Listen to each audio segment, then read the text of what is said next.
Notes from Underground, also translated as Notes from the Underground or Letters from the Underworld, is an 1864 novella by Fyodor Dostoyevsky. Notes is considered by many to be the first existentialist novel. It presents itself as an excerpt from the rambling memoirs of a bitter, isolated, unnamed narrator who is a retired civil servant living in St. Petersburg. The first part of the story is told in monologue form, or the underground man's diary, and attacks emerging Western philosophy, especially Nikolay Chernyshevsky's What is to be Done? The second part of the book is called Àpropos of the Wet Snow, and describes certain events that, it seems, are destroying and sometimes renewing the underground man, who acts as a first-person, unreliable narrator. Plot summary: the novel is divided into two parts. Part 1, Underground equals, it consists of an introduction, 3 main sections and a conclusion. The short introduction propounds a number of riddles whose meanings will be further developed. Chapters 2, 3 and 4 deal with suffering and the enjoyment of suffering. Chapters 5 and 6 with intellectual and moral vacillation and with conscious inertia in action. Chapters 7 through 9 with theories of reason and logic. The last 2 chapters are a summary and a transition into Part 2. War is described as people's rebellion against the assumption that everything needs to happen for a purpose, because humans do things without purpose, and this is what determines human history. Secondly, the narrator's desire for happiness is exemplified by his liver pain and toothache. This parallels Raskolnikov's behavior in Dostoyevsky's later novel, Crime and Punishment. He says that, due to the cruelty of society, human beings only moan about pain in order to spread their suffering to others. He builds up his own paranoia to the point he is incapable of looking his co-workers in the eye. The main issue for the underground man is that he has reached a point of ennui and inactivity. Unlike most people, who typically act out of revenge because they believe justice is the end, the underground man is conscious of his problems, feels the desire for revenge, but he does not find it virtuous. This incongruity leads to spite and spite towards the act itself with its concomitant circumstances. He feels that others like him exist, yet he continuously concentrates on his spitefulness instead of on actions that would avoid the problems he is so concerned with. He even admits at one point that unregistered trademark D rather be inactive out of laziness. The first part also gives a harsh criticism of determinism and intellectual attempts at dictating human action and behavior by logic, which the underground man mentions in terms of a simple math problem: 2 times 2 makes 4.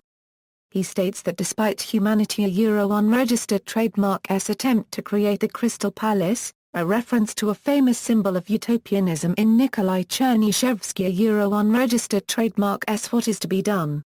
One cannot avoid the simple fact that anyone at any time can decide to act in a way which might not be considered to be in his or her interests. And some will do so simply to validate their existence and to protest and confirm that they exist as individuals. For interests as a general term is subjective, and in the case of the underground man the good here he's ridiculing is enlightened self-interest. It is this latter position being depicted as logical and valid that the novel's protagonist despises. Since his romantic embracing of this ideal, he seems to blame it for his current base unhappiness. This type of rebellion is critical to later works of Dostoyevsky, as it is used by adolescents to validate their own existence, uniqueness, and independence. Rebellion in the face of the dysfunction and disorder of adult experience that one inherits when reaching adulthood under the understanding of tradition and society. In other works, Dostoyevsky again confronts the concept of free will and constructs a negative argument to validate free will against determinism in the character Kirillov's suicide in his novel The Demons. Notes from Underground marks the starting point of Dostoyevsky's move from psychological and sociological-themed novels to novels based on existential and general human experience in crisis. Part 2, Àpropos of the Wet Snow equals. The second part is the actual story and consists of 3 main segments that lead to a furthering of the underground man's consciousness. The first is his obsession with an officer who physically moves him out of the way, seemingly without noticing his existence.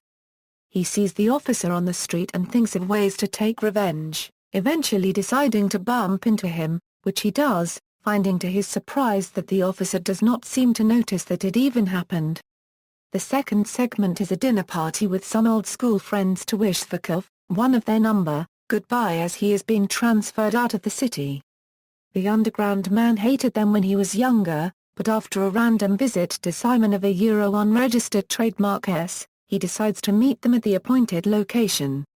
They fail to tell him that the time has been changed to 6 instead of 5, so he arrives early.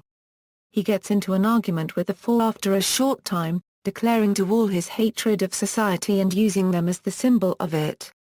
At the end, they go off without him to a secret brothel, and, in his rage, the underground man follows them there to confront Zhvakov once and for all, regardless if he is beaten or not. He arrives to find Zhvakov in company have apparently already retired with prostitutes to other rooms. He then encounters Liza, a young prostitute, with whom he goes to bed. The story cuts to Liza and the underground man lying silently in the dark together.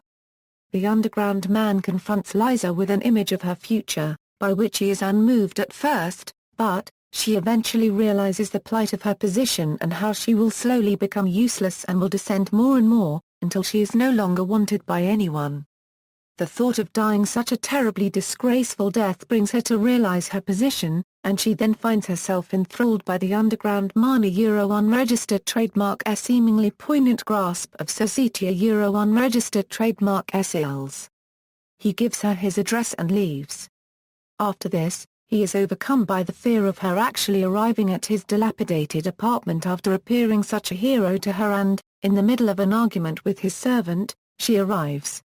He then curses her and takes back everything he said to her, saying he was, in fact, laughing at her and reiterates the truth of her miserable position. Near the end of his painful rage he wells up in tears after saying that he was only seeking to have power over her and a desire to humiliate her. He begins to criticize himself and states that he is in fact horrified by his own poverty and embarrassed by his situation. Liza realizes how pitiful he is and tenderly embraces him. The underground man cries out they won't let me I can't be good. After all this, he still acts terribly towards her, and, before she leaves, he stuffs a 5-ruble note into her hand, which she throws onto the table. He tries to catch her as she goes out to the street but cannot find her and never hears from her again. He tries to stop the pain in his heart by fantasizing, and isn't it better, won't it be better? Insult after all, it's a purification. It's the most caustic, painful consciousness. Only tomorrow I would have defiled her soul and wearied her heart. But now the insult will never ever die within her, and however repulsive the filth that awaits her, the insult will elevate her, it will cleanse her.